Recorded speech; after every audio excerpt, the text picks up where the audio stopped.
Good morning to everyone. Welcome back today to today's online class.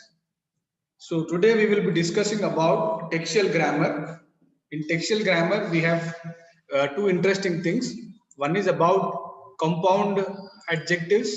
Other one is about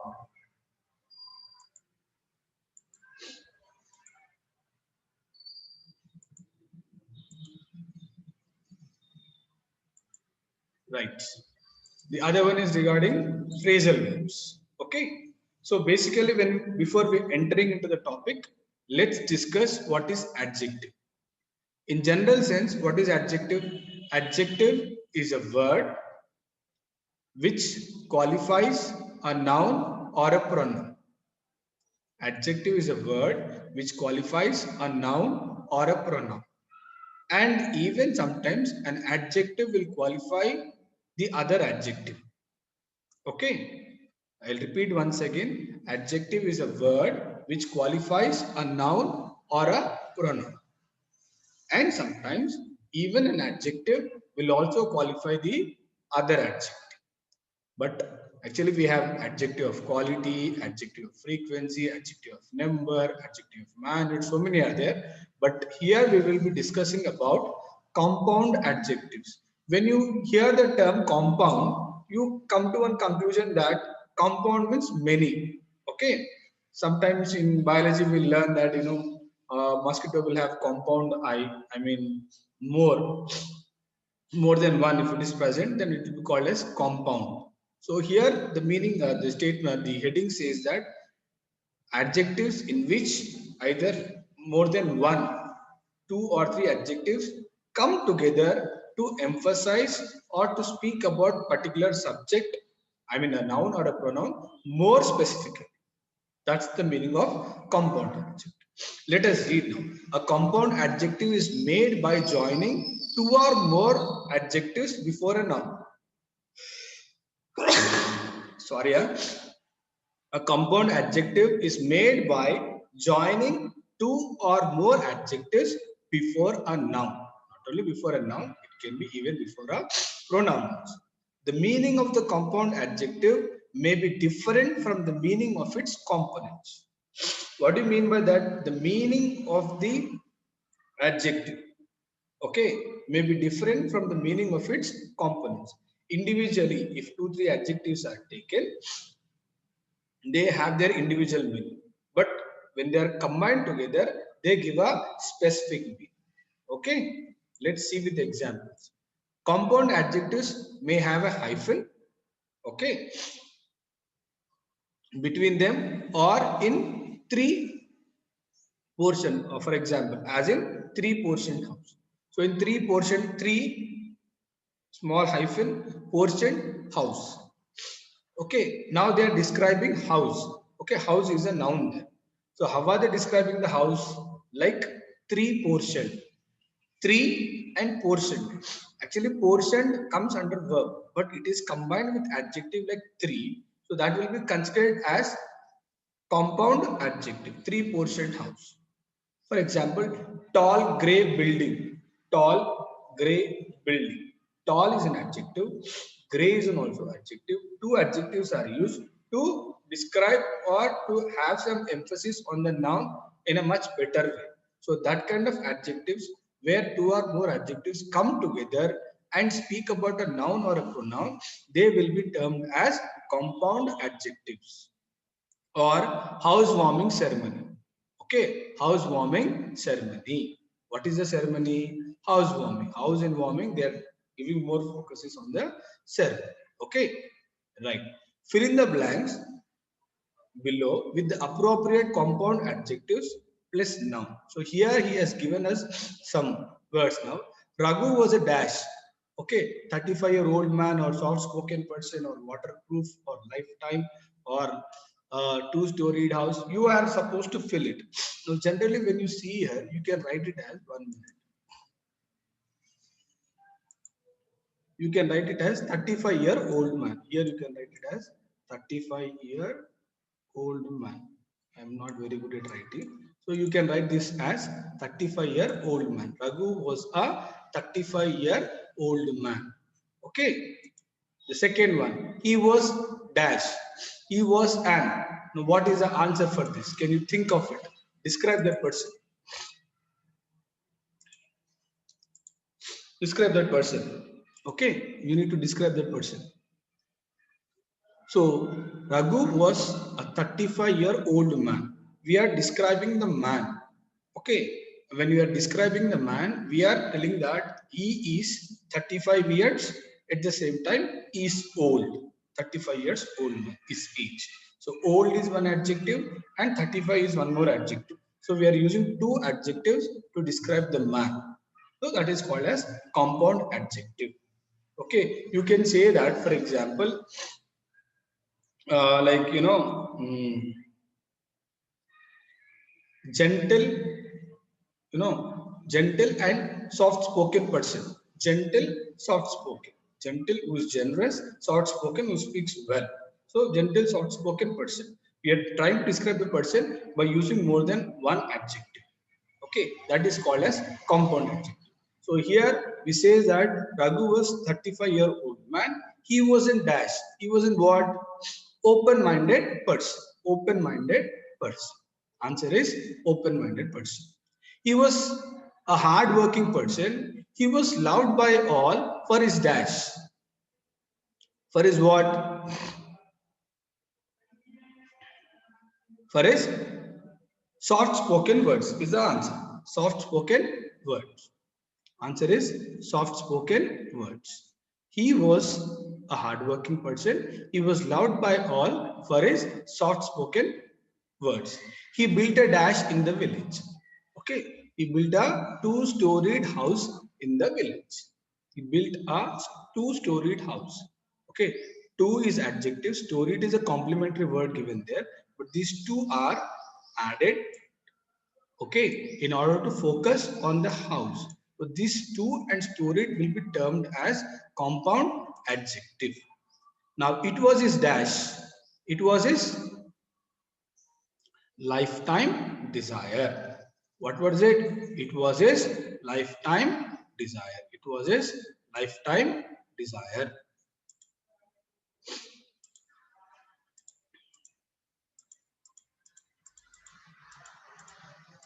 It was his lifetime desire. Okay. Now, on the day of the housewarming ceremony, one of his friends presented him a dash. One of his friends presented him a waterproof watch. Okay, the answer is waterproof watch. Answer is waterproof watch. He felt happy and thanked him. He felt happy and thanked him. So these are compound adjectives. Compound adjectives are the adjectives, okay, which are the combination of the other adjective, or when two or more adjectives come together, okay, and speak about a noun or a pronoun, especially they focus on person, it is noun. So those are called as compound adjectives. I repeat once again, Raghu was a 35-year-old man. He was and dash. He was a open-minded person. He was a hard-working person. He was loved by all for his soft-spoken words. He built a two-storied house in the village. It was his lifetime desire. On the day of the housewarming ceremony, one of his friends presented him a waterproof watch. So this is the exercise about compound adjective.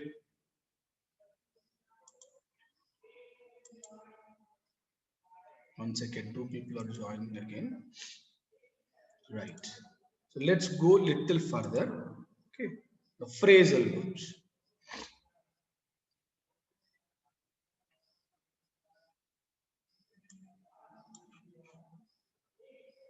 It's going fast.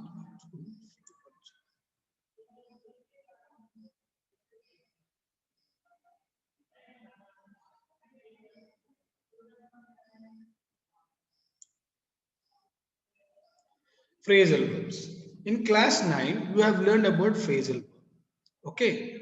It's followed by a preposition or a adverbial participle. Phrasal verbs give us single independent unit of meaning.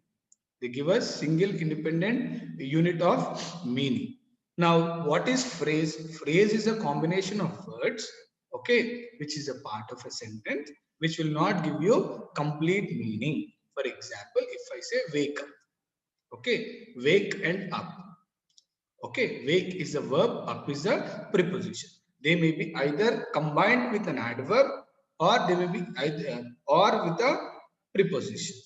Okay, and these phrasal verbs, they give us a independent meaning. Actually, if you see wake up, okay, up means something present, wake means to get up. They are individually, they have different sense. Okay, but when they are combined together, they are only giving a unique or a single or a independent meaning. They will be considered as only one, because they specifically talk on one particular meaning. Okay, see, they broke up the relation. So break means what? To make it into pieces. Up is again above. So break and up. So what is happening here? One is verb and other one is the preposition.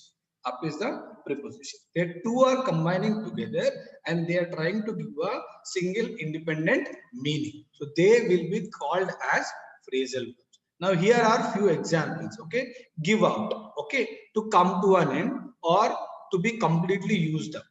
Meaning is to come to an end. After a month, their food supplies gave out. Of course, past tense is used. Means come to an end. Now we can say that, after infecting so many people, coronavirus will gave out after getting the vaccine or to be completely used up. Other meaning is to be completely used up. All the resources in the school are given out. I mean, they are completely vanished or completed. So, give out meaning is to come to an end. Okay. Okay. As it was raining, okay, the match was drawn. Okay, or you can say that the match gave out with a draw. Gave out with a draw means what? It has come to an end with a draw match or something like that.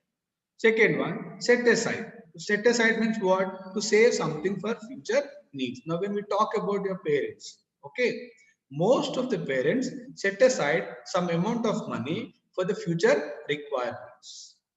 Okay, we need to set aside some rations, okay, during rainy season. Clear? Now what is the meaning, sentence given here? She set aside money for her future needs. Okay, she set aside some money for her future needs. I mean, to save something for the future benefits. That is set aside. Okay, now generally if you see set means to to come down. For example, the sun, okay, either to start or to come down. The sun sets in the evening. That's set meaning. Aside means just beside, something like that. Together they are coming and giving a meaning, saying that to save something for future needs. Independently, if you take the words independently, separately, they have their own particular meaning. But when they come together, they only talk about a unique specific meaning. Right? That is set aside. Now, there are two types of phrasal verbs. Now, before we go, okay, fine, we'll continue. Inseparable phrasal verbs and separable phrasal verbs. So, inseparable phrasal verb means they cannot be separated, they must be used in combination. I mean, a verb should not be used at one place and the preposition or the adverb should not be used at one place. For example, inseparable phrasal verbs are as in a sentence. Okay, the lexical part of the phrasal verb cannot be separated. Lexical means what? Helping verb. Okay, sorry. Lexical means the main verb cannot be separated from the preposition that accompanies it. For example, you see this particular sentence. Let me have some coloring here. See, she takes after her mother. She takes after her mother. Now, takes. What is takes? Takes is the verb. Takes is the verb. Okay, now this takes can be considered as lexical part of the phrasal verb. Lexical means main part, or lexical verb means main part of the verb. Okay, the main part of the verb or the main verb is termed as lexical. Like am, is, are, was, were, been, being, have, had. Okay, they will be termed as auxiliary or helping verbs. Main verbs are also called as lexical verbs. So here this is a lexical verb. What did he say? In inseparable phrasal verbs, okay, the lexical part of the phrasal verb cannot be separated. Now takes you cannot use here, and after you cannot say she takes her mother after. That is absolutely wrong. We cannot use like that. Okay, so in inseparable phrasal verbs, both must be used in a combination. So after is what? After is the adverb. After is the adverb. Okay, takes after her mother. So this must be used as a combination. So when you do not separate the main verb either with the preposition or the adverb, then they are called as inseparable phrasal verbs. They should not be separated, they should be used together. Okay, we will see some more examples after the explanation. Now, separable phrasal verbs. Now, these verbs can be separated. The object may come after the lexical part. I mean, after the main verb of the phrasal verb, or it may come after the phrasal. After completing, also it may come. Object. What is object in a sentence? About whom we are talking. For example, I am eating a banana. What am I eating? Banana. Banana becomes the object. So this object may come after the main verb, or it may even come after the complete phrasal. For example, see, he brought up, he brought his son up, or he brought up his son. Both ways we can. He brought his son up, or he brought up his son. She filled up her form, or she filled her form up. Now, if you see here, brought up is used, brought is verb, up is the preposition. Both are used together here. Now, if you see the first sentence, that is A sentence, he brought his son up. Now, up is used after what? After using the object. Now, this is the object. Okay, this is the object, and this is the preposition in the phrasal verb. So either it can be used together or it can be placed. The object may come after the lexical part. So lexical part is what? The main verb I said. Now what is the main verb here? Brought is the main verb. Okay, brought is the main verb. What the statement says? The object may come after the lexical part. Okay, this is the object. Object is son. This has come after the lexical part, or it may come after the phrasal verb. Okay, what is the phrasal verb here? This is the phrasal verb. Put together, brought up. Okay, object has come after this. Either the object will come after the phrasal verb, or the object will come after the lexical verb in separable phrasal verbs. I mean, they can be separated. Similarly, she filled up her form. Filled up. Now, what is this? Filled up has come as together. Okay. Now, if you see here, she filled her form up. Okay. Now, up has come after form. What is form? Form is the object. Form is the object. Okay. So, what happens in separable phrasal verbs is that the object, it may come after the main verb. It may come after the main verb or the lexical, or after the phrasal verb. Okay, after the phrasal verb. So to he burnt him up. Similar meaning, he burnt him up. As you can see in sentence C above, if the phrasal, if the verb in a phrasal verb is followed by a pronoun, the participle can change its position. Okay, the participle can change its position. Now, what do you he burnt him up. Okay. Now here you cannot put up burned him up. Okay. You cannot say burnt up him. Clear? So we are not supposed to use like that. Now what is given here? Guess the meanings of the phrasal verbs and check them with the help of your dictionary. Now wear out. What is the meaning of wear out? Wear out means which is completely worn out, which is not in use. Okay. The shoes wore out because of continuous using. Okay. Wind up. What is wind up? To come to a conclusion. Okay. I shall conclude the class within 3 minutes. Spring up.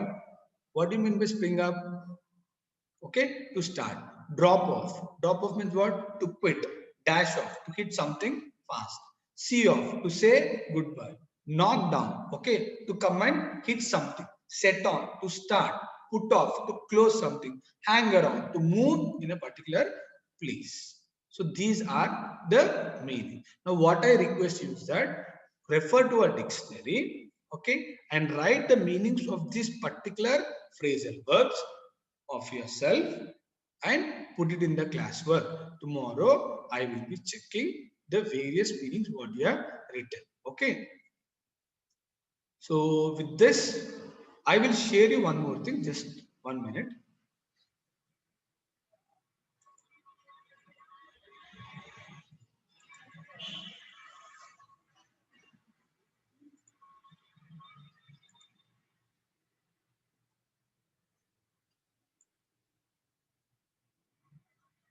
Now here I'll just give you one more example. Phrasal verbs in English. Now phrasal verbs are the verbs with two or more words. Once again, with two or more words. Phrasal verbs are verbs with two or more words. Main verb plus participle. Participle can be a preposition or it can be a adverb. For example, I wake up at 7:30 every day. Okay, please turn off the TV. Now wake up, turn off. These are the phrasal verbs. Similarly, my brother and I don't get along. We fight all the time. Don't get along means we don't move with each other, in a peaceful manner. We fight all the time. She came up with a good idea. Came up. Okay, came up with, even with is also a preposition. So phrasal verbs. Phrasal verbs are difficult because they often because we can't even often understand the meaning of each expression from the words themselves. So it's not very easy to understand the meaning of the phrasal verbs. See, independently they are specific, but when they are combined, their meaning slightly changes. Also, many phrasal verbs are very similar, like take up, take on, take in, take over, etc. And a number of phrasal verbs have multiple meanings. Okay, phrasal verbs meanings may have different meanings. Now in the lesson, okay, so transitive and I'll stop with transitive and intransitive. I'll just give you a gist of this. Okay, phrasal verbs can be transitive. Transitive means what? A verb which is going to have a definite object. For example, inseparable. I look after him. Okay, intransitive, no object. Transitive will have an object. Intransitive will not have a object. Okay, transitive will have a object, whereas intransitive will not have a object. Okay, for example, here it's given like I'll tell you, like I wake up. Now, if I say wake up, okay, when I say wake up, that doesn't have a object. I ate breakfast. That has a object. So which is having object will be considered as transitive, and which doesn't have object will be considered as intransitive. Okay. So with this, today's class I am concluding. Tomorrow in detail, like whatever I am showing on the screen, this will be discussed in detail tomorrow. Okay. Let me stop this share and let me unmute you people so that if you have any queries, we will have a discussion. It's already 11, no? Right. So fine. Now tell me any doubts or something like that. So once again, phrasal verbs are of two types: separable and inseparable. Okay, separable phrasal verbs can be separated. Inseparable phrasal verbs cannot be separated. They must be used, as a single word. Okay, any doubts?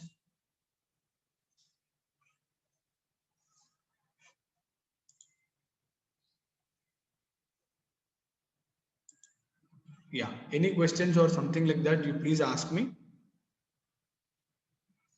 I've unmuted everybody. Yeah, I've unmuted everybody. You can speak or you can ask. You can ask. Even I have given you chat also.